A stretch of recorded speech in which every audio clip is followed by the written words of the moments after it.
Bismillahir Rahmanir Rahim. Alhamdulillahi Rabbil Alameen. All praise belongs to Allah, the planner of all affairs, the controller of all outcomes, the one who knows what we do not know. And may peace and blessings be upon our beloved Prophet Muhammad, who taught us how to navigate this life with both wisdom and trust.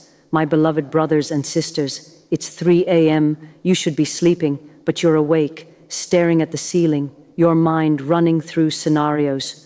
What if I don't get the job?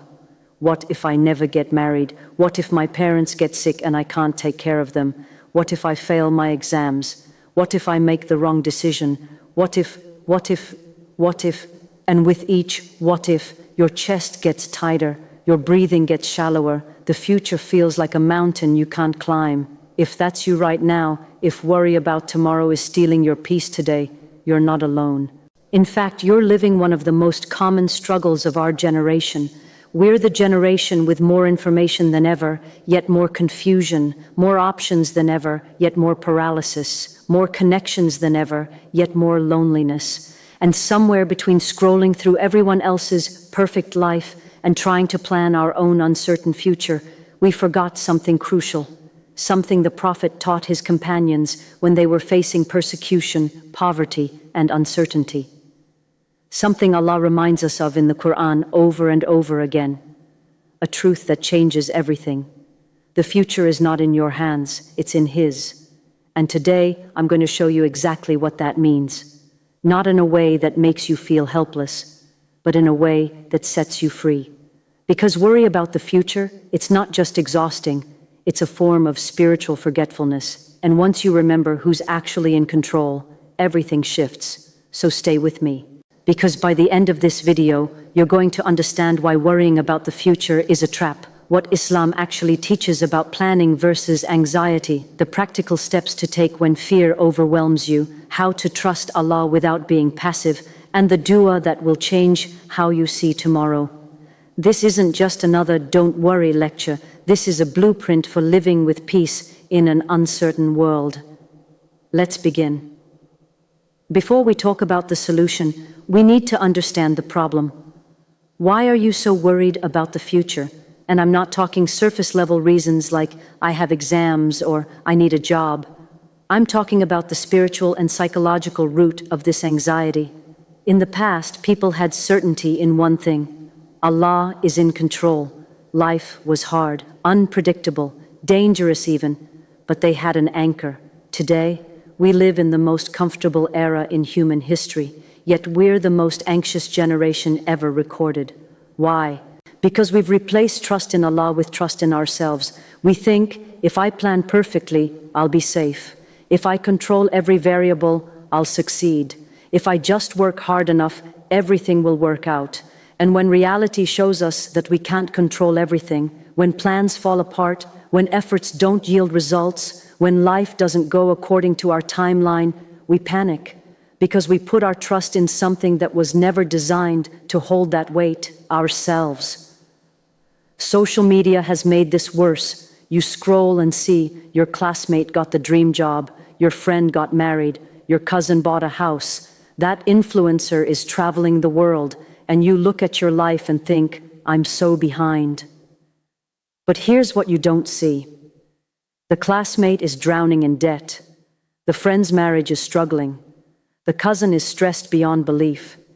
The influencer is lonely and depressed.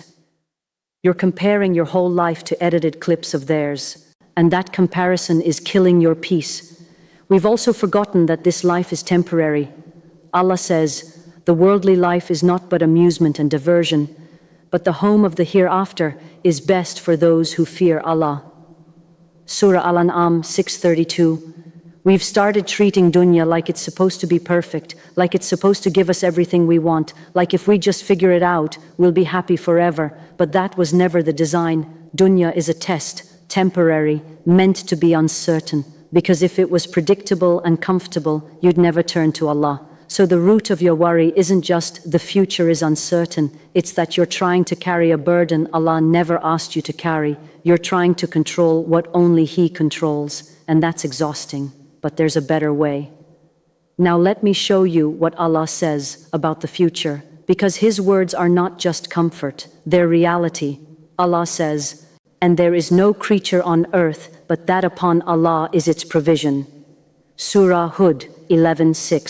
Every ant crawling on the ground, every bird flying in the sky, every fish swimming in the ocean. Allah feeds them, not because they're worthy, not because they earned it, because He promised. And you, a human being created with honor, you think Allah will forget you? The Prophet said, if you were to rely upon Allah with the reliance He is due, you would be given provision like the birds. They go out hungry in the morning and return full in the evening. Sunan at-Tirmidhi 23:44. Sahih. Notice what the hadith says.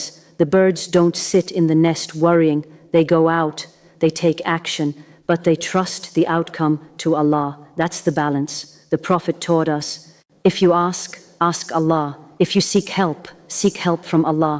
Know that if the entire nation were to gather together to benefit you, they would not benefit you except with what Allah had already written for you. And if they were to gather to harm you, they could not harm you except with what Allah had already written for you. The pens have been lifted and the pages have dried. Sunan at-Tirmidhi 25:16. Sahih read that again. The pens have been lifted and the pages have dried. Your risk? Written. Your marriage? Written. Your death? Written.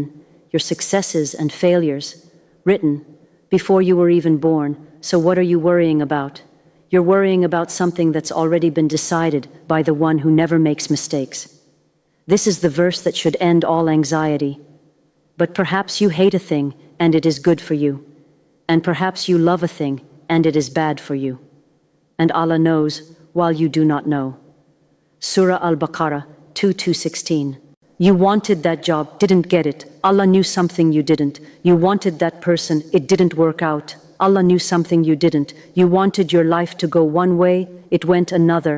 Allah knew something you didn't. And years later you look back and say, Subhanallah, if I had gotten what I wanted back then, I would be miserable now. That's His wisdom, that's His love.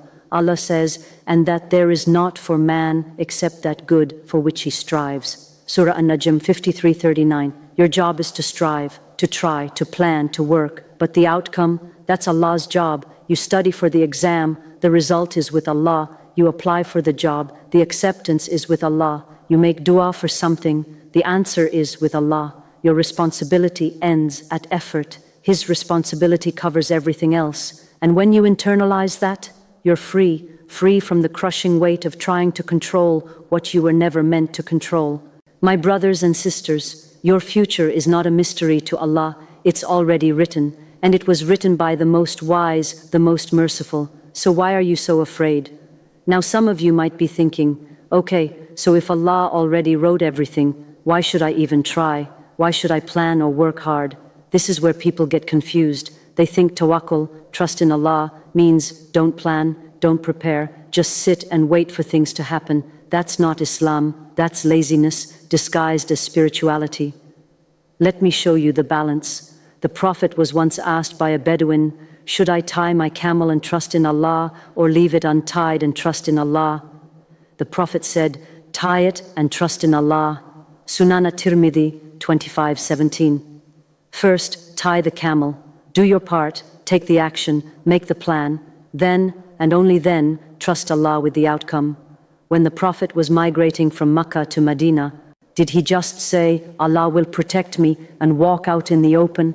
No, he hired a guide, took a hidden route, hid in a cave, had someone cover his tracks, sent someone ahead to scout. He planned meticulously, but when the enemies reached the cave and were standing right at the entrance, when Abu Bakr Ra whispered, they're going to find us, the Prophet said, do not grieve, indeed Allah is with us. Surah At-Tawbah 9:40. That's the balance. Plan like everything depends on you. Trust like everything depends on Allah, because it does.